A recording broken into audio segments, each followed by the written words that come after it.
metode dan batasan pengetahuan ilmiah. Pendidikan adalah proses sistematis untuk mengembangkan potensi manusia. Keduanya saling menguatkan. Filsafat ilmu memberikan landasan kritis bagi pendidikan, sementara pendidikan menjadi wadah penerapan pemikiran filosofis.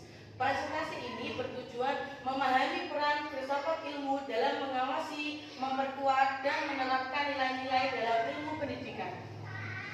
Selanjutnya adalah filsafat ilmu mengawasi eksistensi dan keilmiahan ilmu pendidikan.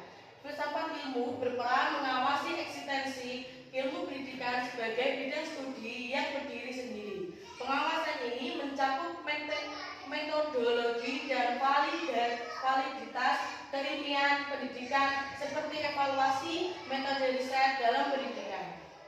Selanjutnya ada filsafat ilmu memperkuat nilai-nilai dalam ilmu pendidikan. Filsafat ilmu berperan penting dalam menanamkan nilai etika, estetika, dan sosial sebagai bagian integral dari ilmu pendidikan.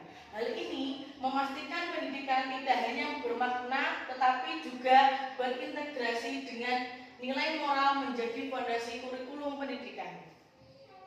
Selanjutnya adalah ontologi. Ontologi adalah cabang filsafat yang mengkaji hakikat, keberadaan, dan realitas. Pertanyaan ontologi, apa hakikat pembelajaran dan pengetahuan? Realisme vis konstruktivisme. Dua pandangan berbeda tentang hakikat pengetahuan. Yang kedua adalah epistemologi. Epistemologi adalah cabang filsafat yang mengkaji hakikat pengetahuan, cara memperolehnya. Bagaimana pengetahuan didapat dan divalidasi menjadi pertanyaan kunci dalam pendidikan. Pendekatan empiris vis reflektif. Keduanya saling melengkapi dan dalam pembelajaran.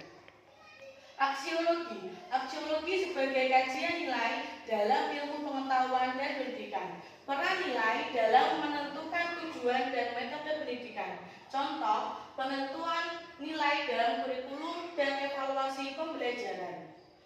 Selanjutnya adalah contoh penerapan filsafat ilmu dalam kebijakan pendidikan. Kebijakan pendidikan yang berlandaskan filosofi ilmu seperti kurikulum berbasis kompetensi, pengaruh pemikiran ontologis dan aksiologis dalam perumusan kebijakan. Contoh, kebijakan pengembangan dalam pendidikan karakter. Yang kedua adalah contoh dalam kurikulum dan proses pembelajaran.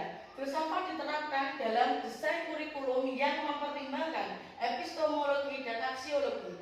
Proses pembelajaran menjadi kritis dan reflektif melalui pendekatan berbasis proyek dan diskusi filosofi di kelas.